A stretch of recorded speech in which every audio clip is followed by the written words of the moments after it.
Hello दोस्तों, स्वागत है आपका हमारे यूट्यूब चैनल याहू बाबा पे। ये एडवांस जावास्क्रिप्ट से रिलेटेड हमारा 14 ट्यूटोरियल है। और देखिए, इसे पिछली वीडियो में हमने एक टॉपिक कवर किया था, प्रॉमिस। ये उसी टॉपिक का सेकंड पार्ट है। अगर आपने वो वीडियो नहीं देखी है तो वो ऊपर आई बटन पे और नीचे डिस्क्रिप्शन पे उसका एक लिंक दे दूंगा, जहां से जाके आप वो वीडियो देख सकते हैं। तो आइए, अब इस वीडियो में हम प्रॉमिस का एक ऑल नाम का मेथड सीखने वाले हैं। देखिए, पिछली वीडियो में हमने एक नया मेथड सीखा था जिसका नाम था प्रॉमिस।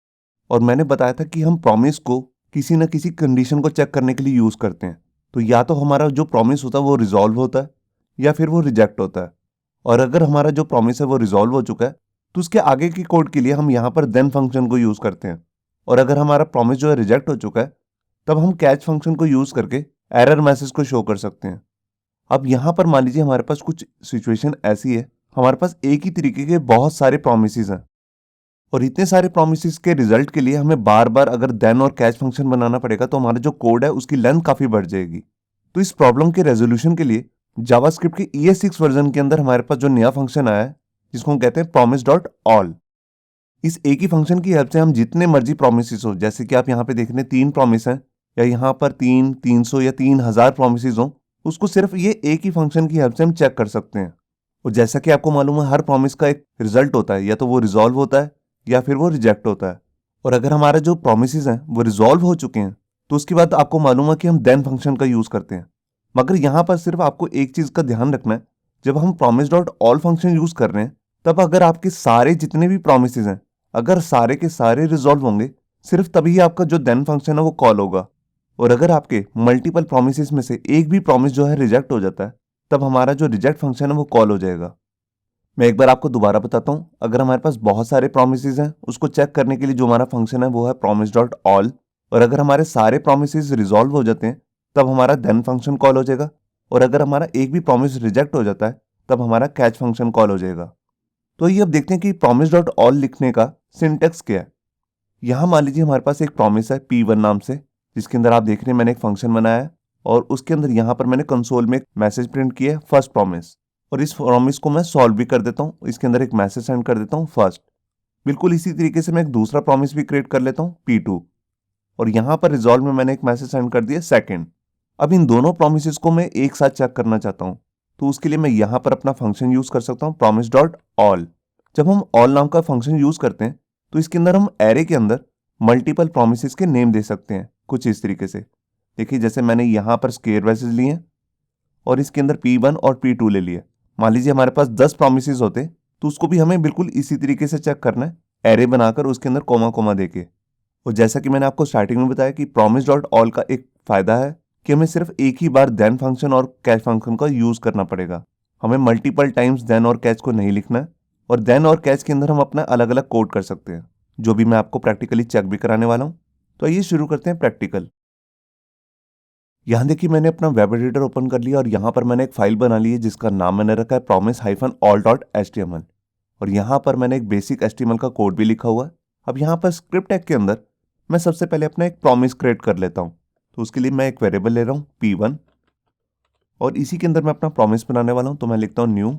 और एक नया प्रॉमिस के लिए मैं यहाँ पर लिख दूंगा प्रॉमिस। अब इसके अंदर मैं एक फंक्शन क्रिएट कर लेता हूँ, तो यहाँ पर मैं एक एरो फंक्शन बना रहा हूँ। अब जैसे कि मैंने आपको पहले ही बता रखा है पिछली वीडियो में, कि जो भी हमारा प्रॉमिस होता है वो हमारे को एक रिजल्ट देता है, या तो वो रिजॉल्व होगा या रिजेक्ट।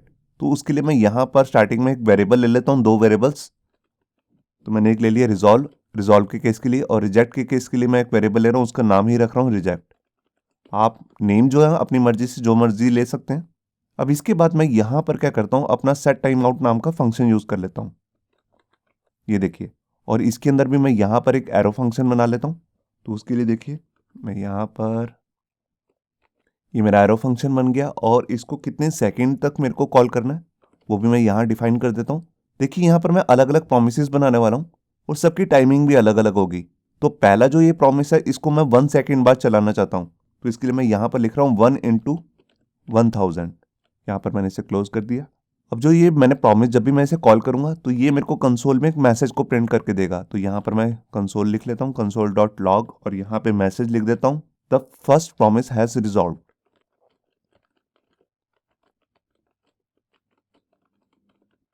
ये देखिए, तो ये मेरा पहला जो प्रॉमिस है, ये हमारे को यही मैसेज देने वाला है। और इसके बाद मैं यहाँ पर अपना रिजॉल्व नाम का फंक्शन भी यूज़ कर लेता हूँ, मतलब कि जब भी मैं इसे कॉल करूँगा तो ये रिजॉल्व हो ही जाएगा। मैं ऐसा सोच के चल रहा हूँ और यहाँ पर मैं कुछ मैसेज सेंड कर देता हूँ। देखिए जैसे मैं यहाँ पर एक न्यूमेरिक वैल्यू सेंड कर रहा हूँ 10, इसको हम बाद में प्रिंट करके देखेंगे। ये देखिए, तो ये हमारा पहला प्रॉमिस बन गया। अब बिल्कुल ऐसे ही मैं यहाँ पे 2 प्रॉमिसेस और बना लेता हूँ। तो ये हमारा बन जाएगा P2 और इसमें जस्ट मेरे को क्या करना है, एक मैसेज चेंज करना है, यहाँ पे लिखना है सेकंड। और यहाँ पर रिजॉल्व के केस में मैं वैल्यू सेंड करूँगा, उसका नाम है 20। और यहाँ पर मैं क्या करने वाला हूँ, इसको 2 सेकंड बाद चलाऊँगा। पहले सेकंड में ये चलेगा, सेकंड में ये चलेगा। बिल्कुल मैं इसी को कॉपी कर लेता हूँ और यहाँ पर एक तीसरा प्रॉमिस क्रिएट कर लेता हूँ जिसका नाम मैं रख रहा हूँ P3 और इसके अंदर यहाँ पे मैसेज चेंज कर देता हूँ थर्ड। और रिजॉल्व में मैं यहाँ पर वैल्यू सेंड कर रहा हूँ 30 और इसको मेरे को 3 सेकंड बाद चलाना है। तो देखिए मैंने यहाँ लिख दिया 3 × 1000, मतलब कि 3000 मिली सेकेंड्स। अब इन तीनों प्रोमिसेस को मेरे को एक ही बार चेक करना है, तो उसके लिए मैं यहाँ पर अपना मेथड यूज़ करने वाला हूँ promise.all। तो उसके लिए मैं लिख देता हूँ promise.all। और जैसे कि मैंने आपको बताया कि मल्टीपल प्रॉमिस को अगर आपने चेक करना है ऑल फंक्शन की हेल्प से, तो आपको यहाँ पे एक एरे क्रिएट करना पड़ेगा। तो मैंने उसके लिए ले ली स्क्वायर ब्रैकेट्स और इसी के अंदर मैं सब की वैल्यू डाल देता हूँ, मतलब कि P1, P2, P3। ये देखिए कुछ इस तरीके से।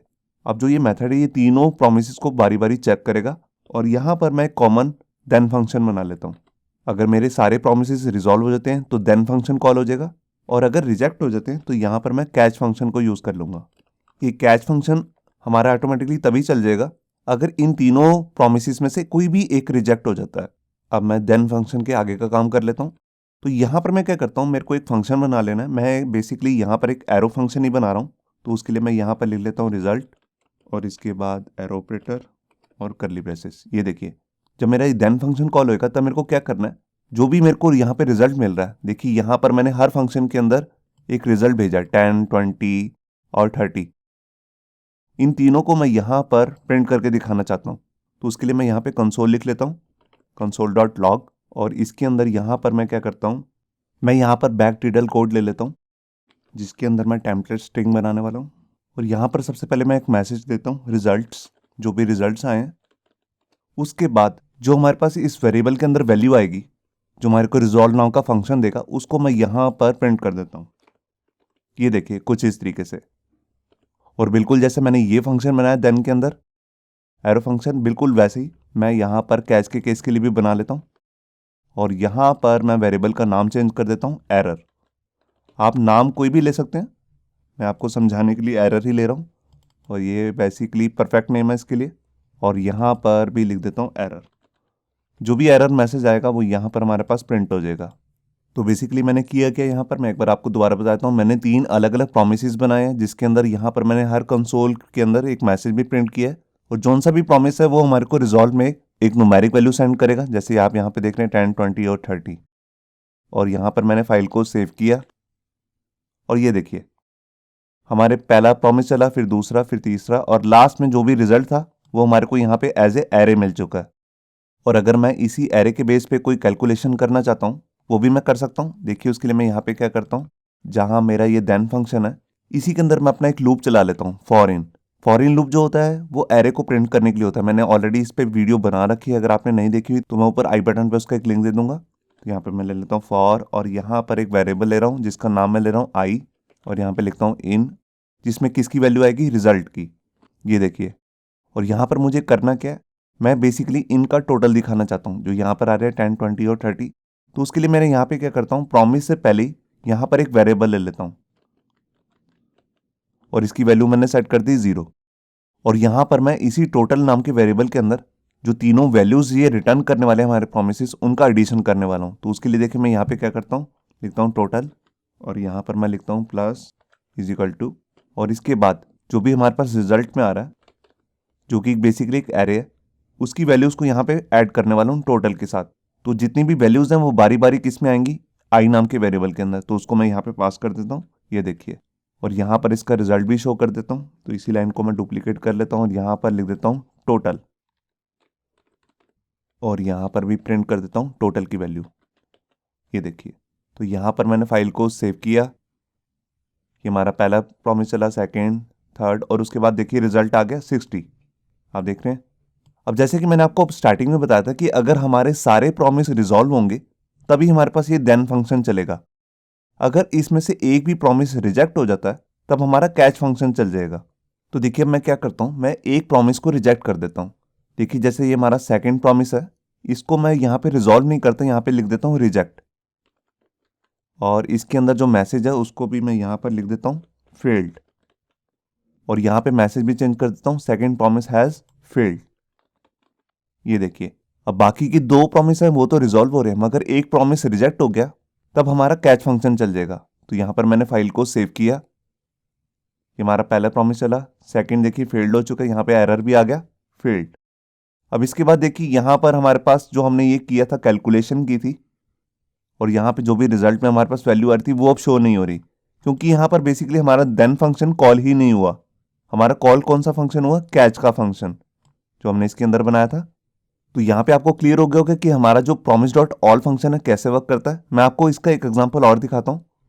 यहाँ पर देखिए हमने जो तीन प्रॉमिसेस बनाए हैं, तीनों में बेसिकली एक ही जैसा काम हो रहा है, मगर हमने उसके लिए अलग अलग यहाँ पे फंक्शन क्रिएट किए हैं। तो इसको भी हम छोटा कर सकते हैं, मैं आपको दिखाता हूँ कैसे। मैं यहाँ पर ये दो प्रॉमिस को डिलीट कर देता हूँ और यहाँ पर जाकर मैं एक प्रॉमिस क्रिएट करता हूँ।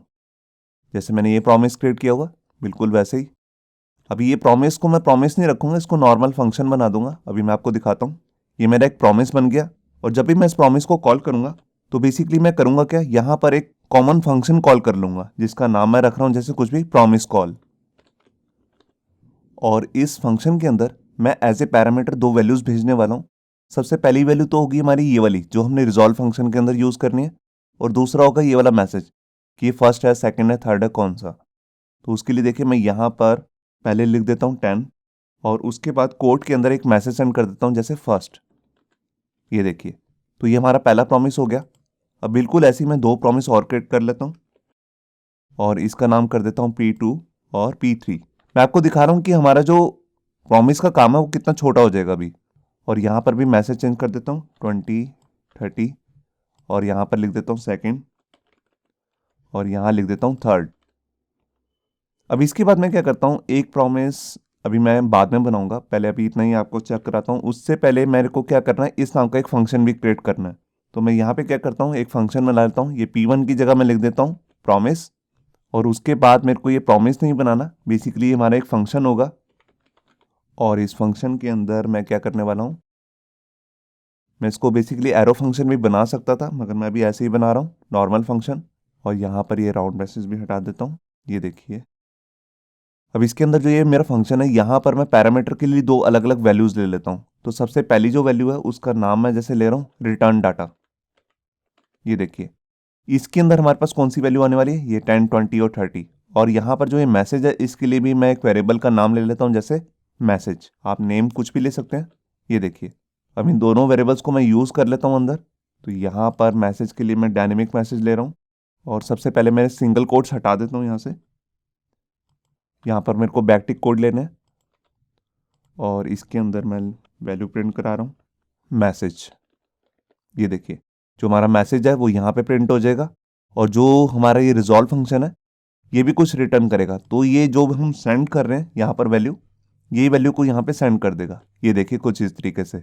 और यहाँ पर मेरे को सेकंड भी चेंज करने, तो मैं क्या करता हूँ, जो यहाँ से मैं वैल्यू सेंड कर रहा हूँ इसी को मैं यहाँ पे यूज़ कर लेता हूँ, रिटर्न डाटा इंटू 100।